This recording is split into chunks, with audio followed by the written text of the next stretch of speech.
حدیث نمبر 4719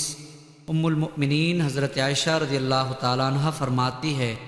مومنہ عورتیں جب رسول اکرم صلی اللہ علیہ وسلم کی طرف ہجرت کرتی تو اس آیت کی بنا پر ان کا امتحان لیا جاتا ہے، اے نبی جب آپ کے پاس مومن عورتیں آئیں اور اس بات پر آپ سے بیعت کریں کہ وہ اللہ تعالیٰ کے ساتھ کسی کو شریک نہیں ٹھہرائیں گی، نہ چوری کریں گی اور نہ زنا کی مرتکب ہوں گی۔ ام المؤمنین حضرت عائشہ رضی اللہ تعالیٰ عنہ فرماتی ہیں،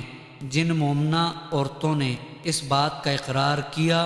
انہوں نے اپنے آپ کو امتحان میں ڈال دیا،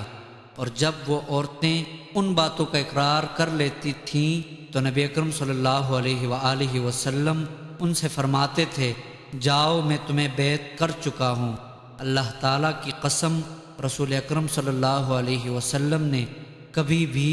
کسی عورت کے ہاتھ کو نہیں چھوا، آپ صرف زبان سے ان کو بیعت کرتے تھے۔ ام المؤمنین حضرت عائشہ رضی اللہ تعالیٰ عنہ فرماتی ہیں، اللہ کی قسم